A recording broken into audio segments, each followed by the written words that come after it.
SBTV.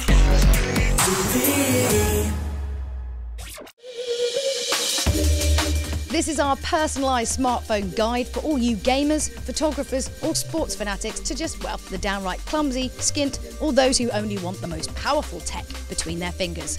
Here's our rundown. If you're all about just showing off and having the fastest processing speed on your phone, which two do you think are the ones to go for? I'd have to pick the Sony Xperia Z and the HTC One. So they're quite similar in terms of Very power. similar in terms of processing power. They can play good games, every graphics game, full 1080p displays, really great devices. So if you basically like just going online and showing off that like yours is the best phone because it's Definitely, fastest, because fastest is obviously best. Sometimes. Sometimes, but not all the time. Depends what women you speak to. Yeah. So these two, right? Yes, fantastic. Okay, so say I'm looking for a smartphone that's a good all-rounder, does everything pretty well. Yeah. Which two would you recommend? I would be picking up the HTC One. Yep. And the Apple iPhone 5 as well. Again, good cameras, processor speeds, they look great, full aluminium bodies. Generally just good, just two different operating systems, that's all. I'm a gamer. All I care about is games. I want to play the best games, awesome games. I want it to look cool and look amazing and feel great. Which two? That's a difficult one because you said two, not three. Okay. Oh, you can. Okay, go for three if you like. I might be making these difficult for you to pick, but if you want, we could do Sony Xperia Z just because it's got great colours and big display. You got the HTC One as well. Again, HTC One because of the two speakers at the front, really good sound quality. And again, you got your Apple iPhone 5 just because the App Store, you got a wider range of games available. So many to choose from. I'm completely into I want to be on Vine, I want to be on Instagram, video as well. Which one of these phones is going to give me the best photography and kind of video stuff? Well, that one's very easy for me because I've played with so many different phones, and the Lumia 925 is one to be reckoned with right now, just because it's got pure view camera lens in there, 6 of them in fact. You've also got a really good display to go with it as well. Do you think this is the phone that's going to kind of change people's mind? Like if they're really into... It's pushing them there because I think they're announcing the new 41 megapixel camera phone as well, which again is just stepping up the game again, another level. Obviously Samsung have done the S4 Zoom, which is their kind of version of the really video photography. Some people might say, well, that's Windows Phone operating system and I want Android or something I can get a bit more apps on. Samsung Galaxy S4 Zoom seems to be the one that's maybe some sort of competitor with that. It's 16 megapixel with 10 times optical zoom, which is better than digital zoom. So that's sort of really good phone to compete with that. Okay. I'm on a budget.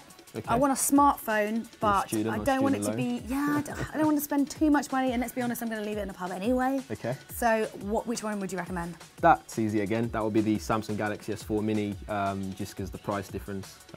So you're saying about £100 in between that, just the normal S4? Yeah. And that will still give you some of the experience you get on the likes of the HTC One, the Sony Xperia Z, because it's still Android, you still get all your apps. You can do everything you need to do, like take photos, got an Instagram, Vine, whatever you do, Facebook, it's all there for you. Internet browsing, games, videos, all there. There's also, of course, the Google Nexus 4. Nexus 4. That created a big buzz when it came out because the price was so cheap for what it was. It was packed with so much specifications that you wouldn't normally get that for that sort of price. So which do you think's better? Or is it just that this one's newer, or is there a big difference in spec compared to the two? This is slightly better in terms of screen quality and the camera quality as well. Also, if you look at the Nexus 4, it's slightly bigger compared to that. So if you wanted a small phone as well, you could kill two birds with one stone on that one rather than get the Nexus 4. So say I am quite an active person, quite drunk, possibly clumsy. Which one would you recommend? Which one's going to last for my crazy jet set? That would be the Sony Xperia Z, just because it's built for that purpose. Dustproof, water resistant, so if you drop that down the toilet, say you're texting your ex-boyfriend how much you sew over him, and then it falls down there, you're okay. You can just say, I'm supposed to be selling that to someone else because it's still working. You'll still work. Get away with it. The thing is, if you have insurance on your smartphone, you won't have to pay the excess fee because you'd save from water. That's true. Although if it was post-toilet, I don't know if I want it back. Might want to wipe it first. No, yeah, there's some kind of wet wipe for that. But obviously, Samsung brought out the S4 Active, yeah? So in terms of comparison between that and this one, what do you think? The S4 Active is basically a rugged version of the Samsung Galaxy S4. So it's still got all the features that you need. So it's very... Is it a similar size? Similar size. So it's quite big? Yeah, similar size, similar specs, great camera and all that. But what Samsung's done with theirs is you can sort of go deeper in the water compared to what you can do with the Xperia Z. You could actually use that for a little bit of underwater photography? Definitely, yeah. How does it work underwater with the touch screen? They've got a special mode on the Samsung Galaxy S4 Active where, when using underwater, it activates that, so you can actually use it underwater to take photos. They're so clever. Very clever.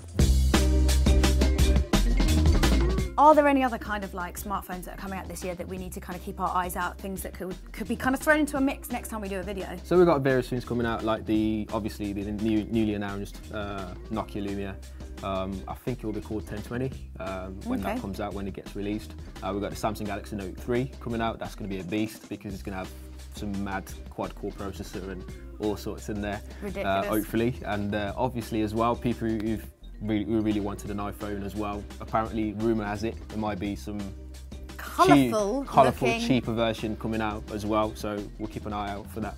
That'd be quite exciting, actually. Definitely, yeah. Some smaller, sort of cheaper ones. Yeah. So parents out there, you might get your kids asking for that rather than a BlackBerry soon. Well, thank you so much for joining us. It's been a pleasure. It's been great kind of looking through and visually going through it so we can figure out what smartphone you guys want to buy depending on what your passions are. We'll be bringing you more from Gadgets Boy, aka Tommy, as well, and future SBTV Games and Gadgets videos, so don't forget to hit subscribe and we'll see you soon. Subscribe to SBTV to keep updated on the latest releases and check out more of our videos below.